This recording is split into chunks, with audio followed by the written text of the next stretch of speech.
Kylie Jenner has responded to Sophia Hutchins and Caitlyn Jenner's final moments. This will turn everything around.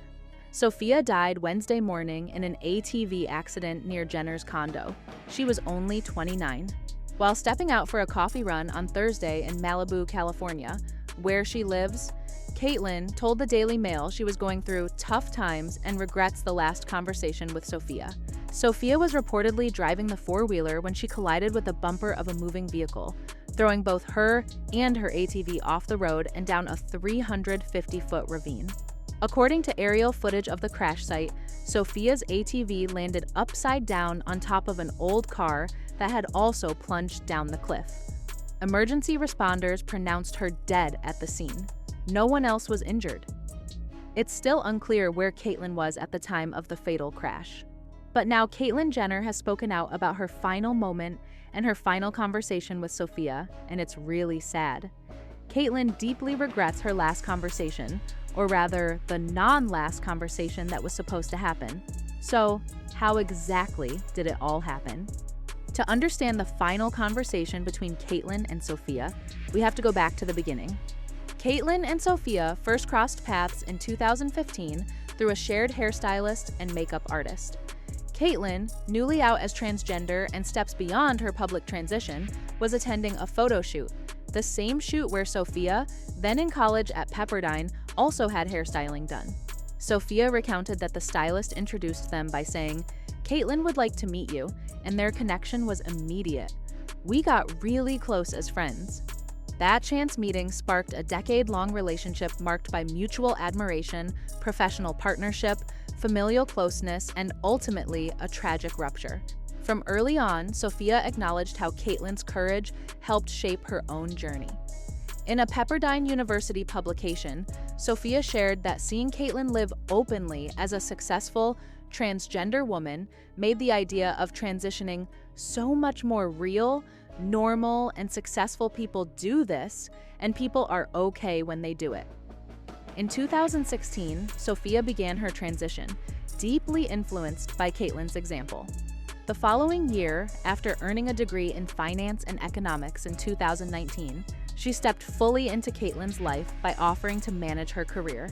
Following Caitlyn's divorce from Kris Jenner, Sophia noted that Caitlyn didn't have a manager, Kris wasn't doing it anymore. "I felt I could do a really good job."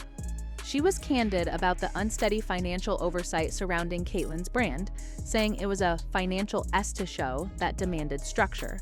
Sophia officially assumed managerial duties in 2017. She took control of Caitlyn's bookings, speaking engagements, philanthropic initiatives, and served as CEO and director of the Caitlyn Jenner Foundation. She also launched her own sunscreen company, Lumisol, and earned respect as a trans entrepreneur and health tech leader. Sophia soon became not just Caitlyn's manager, but also her housemate.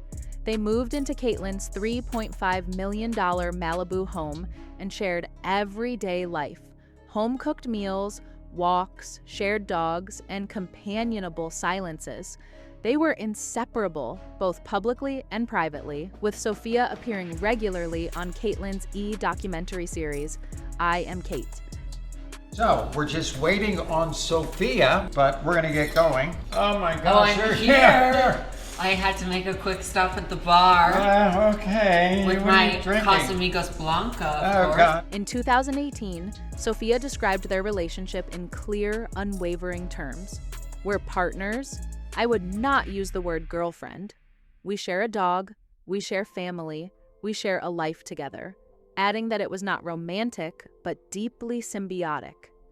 Through it all, Sophia matured as a philanthropist. She led the Caitlyn Jenner Foundation, focused on advancing transgender equality, granting awards, and funding supportive programs. She leveraged her connections, especially among the Kardashian-Jenner clan, for her skincare venture, raising millions for Lumisol.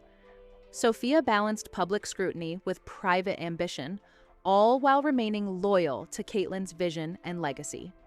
Their rhythm changed abruptly on the morning of July 2, 2025. Sophia was driving a 2013 Polaris ATV southbound on Decker Canyon Road, just half a mile from the Malibu residence she shared with Caitlyn. According to Sergeant Eduardo Saucedo of the LA County Sheriff's Department, she rear-ended a gray 2016 Mazda 6 occupied by a local realtor and a companion trying to pass.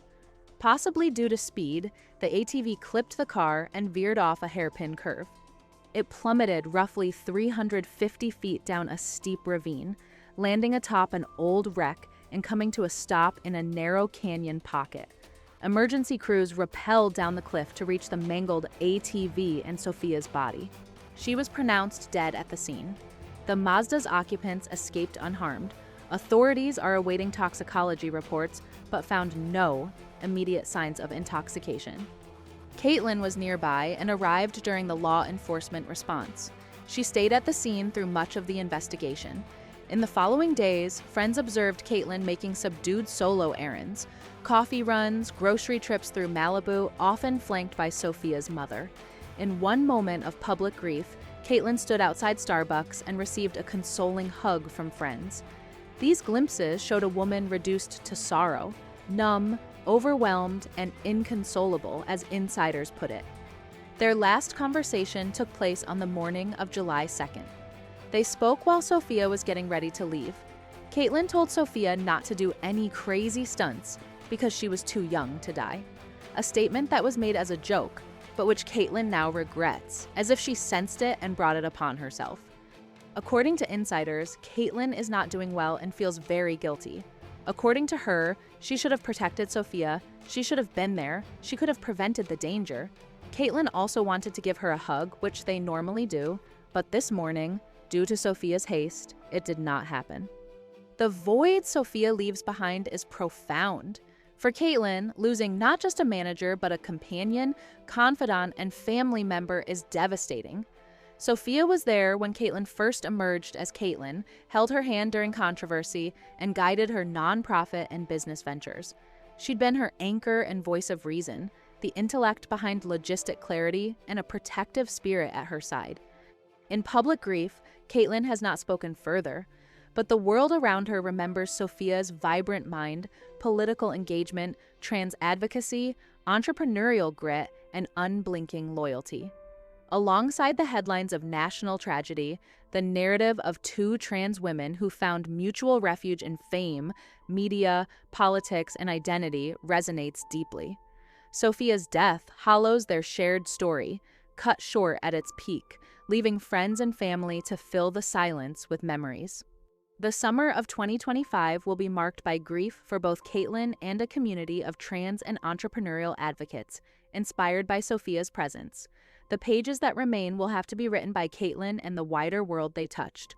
But in every tribute, memoir, foundation update, nonprofit conference, and future Caitlyn appearance, Sophia's influence will ripple outward.